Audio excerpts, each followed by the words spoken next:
Vậy là bản đồ KVK1 mới nhất của năm 2022 đã ra mắt, với chỉ 4 vương quốc tham gia thay vì 8 vương quốc như bản đồ cũ.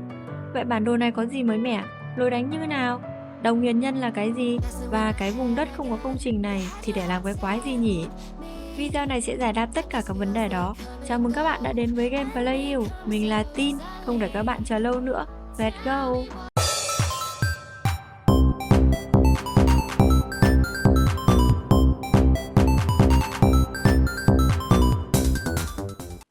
Tua lại quá khứ chút nhỉ, đây là bản đồ KVK1 cũ kỹ nhất mà mình còn nhớ. Dĩ nhiên là hiện tại nó không còn tồn tại nữa. Vậy các bạn có biết tại sao nó bị nhà phát hành loại bỏ không? Bởi vì nó làm nhiều người chơi mới bỏ game đó.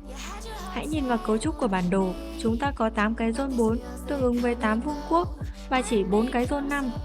Có nghĩa là ngay khi đèo 4 mở sẽ có những cuộc chiến xảy ra. Thì KVK là để đánh nhau mà, đánh nhau mới vui. Mình biết điều này chứ, cơ mà vương quốc của bạn bị nhốt thì sao? Giải nghĩa, bị nhốt là danh từ chỉ những vương quốc bị hai hoặc nhiều vương quốc cùng tấn công, dẫn đến thất bại và bị nhốt ở zone 4 khởi đầu. Bị nhốt là một trải nghiệm cực kỳ tệ hại khi mà 7 vương quốc còn lại tung tăng trên các khu vực khác, với man dợ cao hơn, mỏ tài nguyên level 9, mỏ game level 4 và các công trình mới, trong khi vương quốc của bạn cứ lủi thủi ở zone 4 và farm man dợ level 26. Ví dụ vương quốc của bạn ở đây, bên cạnh là hai kẻ thù, và bạn thua cả hai thì vương quốc của bạn sẽ bị nhốt. Bị nhốt cũng làm cuộc chiến 4v4 trở thành 3v4 ngay lập tức, với rất nhiều bất lợi cho 3 đồng minh còn lại. Dĩ nhiên, bạn có thể được đồng minh cứu nếu họ 3v4 thành công tại Kingland. Tuy nhiên lúc đó thì đã sắp hết KVK rồi. Mà 3 với 4 thành công thì hơi khó, và mình đã thấy rất nhiều vương quốc bị nhốt từ đầu đến cuối KVK.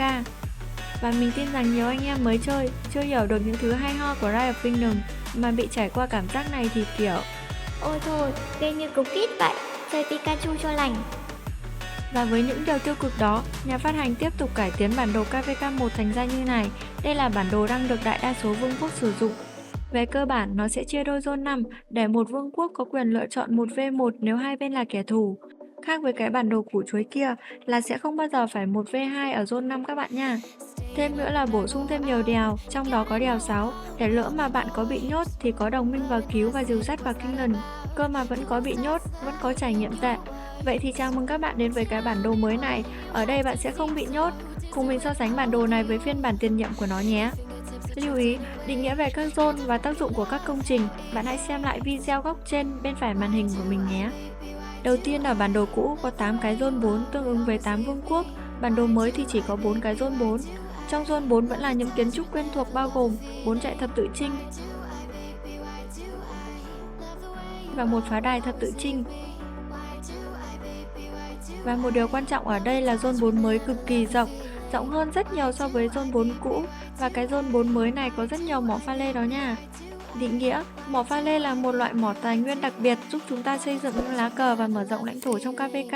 Thậm chí, mình đã dành ra 60 phút của cuộc đời để ngồi đếm số mỏ pha lê. Kết quả thu được là zone 4 của bản đồ cũ chỉ có 67 mỏ pha lê, trong khi zone 4 của bản đồ mới là khoảng 110.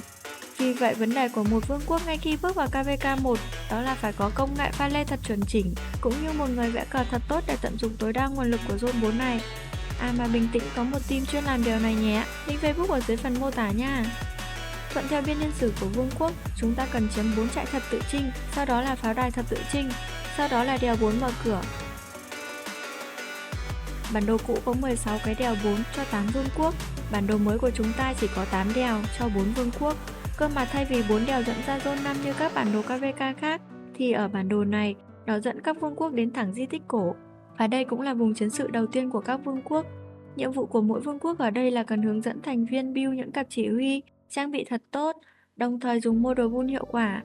Ở đây thì team mình cũng có thể giúp các kingdom nhé. Tiếp theo là việc đèo 5 mở cửa. Chúng ta sẽ tiến vào zone 5, mà zone 5 này sẽ có 3 vòng tròn thay vì 2 heron như zone 5 cũ. Và thêm một điểm đặc biệt nữa là zone 5 này lại là khu vực tiếp giáp với vùng đất hoàng đế ở trung tâm bản đồ. Vì vậy, đây là những khu vực cực kỳ quan trọng. Các vương quốc vẫn sẽ an toàn ở zone 5 này. Tiếp đến là zone 6, sẽ có 4 cái zone 6 nằm xen kẽ giữa các zone 5. Các công trình trong zone 6 là 3 cái heron.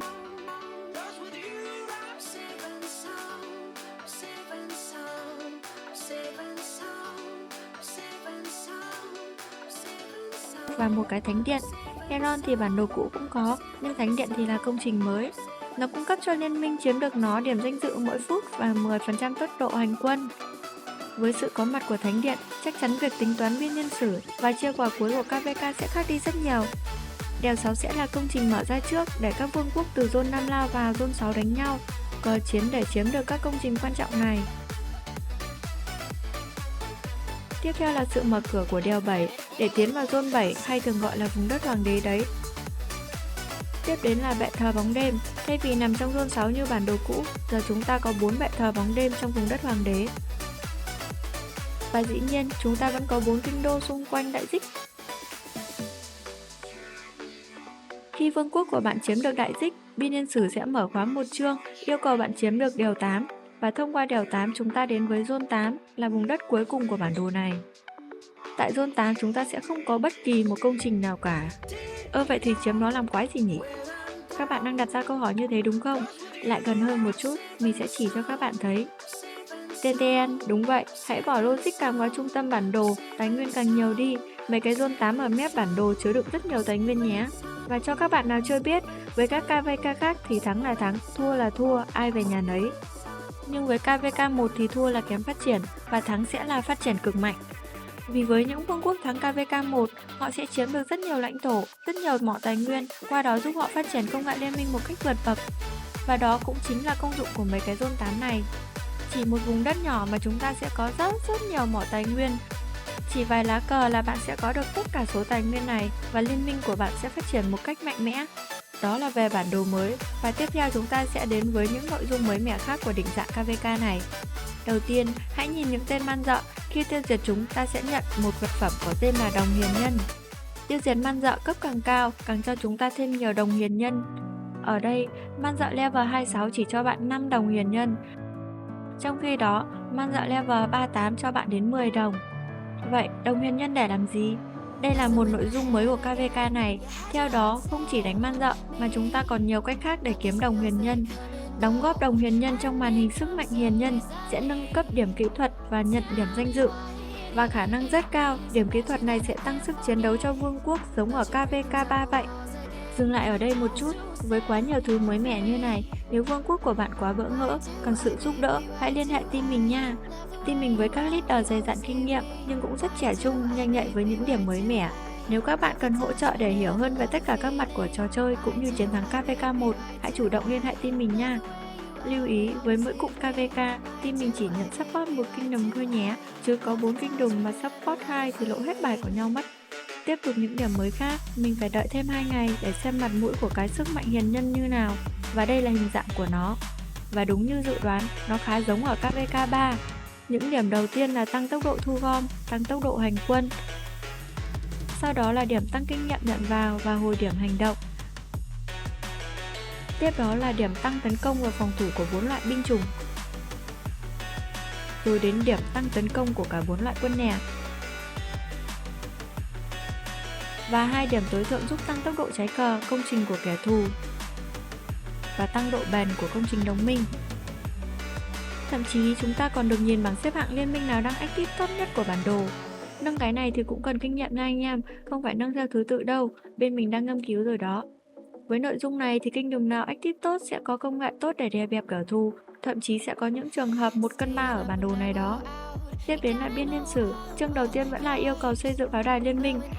Thì nếu bạn chưa biết, chương đầu tiên sẽ quyết định được thời gian mở đèo 4 nhé. Ví dụ bạn hoàn thành chương này lúc 12 giờ quốc tế thì đèo 4 sẽ mở vào lúc 0 giờ quốc tế. Ngoài ra với việc thứ tự công trình thay đổi thì các biên niên sử cũng thay đổi theo. Ví dụ như ở đây, ngay sau khi mở đèo 4, chúng ta sẽ có sự mở cửa của di tích cổ và sau đó là đèo 5, khá là dồn dập nha. Thật may mắn là chương thượng đỉnh tối cao vẫn còn, chương này yêu cầu tòa thị chính của bạn đặt level 25 để nhận phần thưởng này. Khá bỡ ngỡ là nó nằm ở gần cuối KVK. Ngoài ra hãy chú ý đến những cái đèo để biết cốt truyện của KVK như nào. Đèo 4, 5, 6, 7 sẽ được bảo vệ một nửa. Bảo vệ một nửa là trạng thái mà đèo chỉ có thể bị tấn công bởi liên minh từ vương quốc quê nhà của tỉnh bên ngoài tương ứng. Các vương quốc khác không thể tấn công các đường truyền này. Đó là lý do mình nói ở bản đồ này bạn sẽ không bị nhốt. Bạn sẽ farm an toàn ở zone 4 và zone 5 cho đến khi kinh zone mở cửa. Vì vậy, trước khi đến với kinh zone, chúng ta sẽ có các cuộc chiến sau. Cuộc chiến di tích cổ diễn ra khi vương quốc đã đạt khoảng 10 ngày tuổi. Di tích cổ sẽ mở mỗi 39 giờ và mở trong 1 giờ để các vương quốc tranh đấu. Tiếp theo là cuộc chiến Zone 6 sẽ diễn ra khi vương quốc đã mất đạt 21 ngày. Và khi vương quốc đã mất đạt 31 ngày tuổi, chúng ta sẽ đến với cuộc chiến quan trọng nhất tại Kinh Zone. Và sau cuộc chiến này sẽ là rất nhiều cuộc chiến lớn nhỏ khác cho đến khi vương quốc của bạn giành chiến thắng cuối cùng. Và đó là những thứ mới mẻ mà chúng mình soi được ở định dạng mới của KVK1. Mình còn thiếu gì không nhỉ? Hãy để lại góp ý của các bạn dưới phần comment nhé. Cảm ơn các bạn đã xem hết video. Mình là Tin. Xin chào và hẹn gặp lại. Bye bye!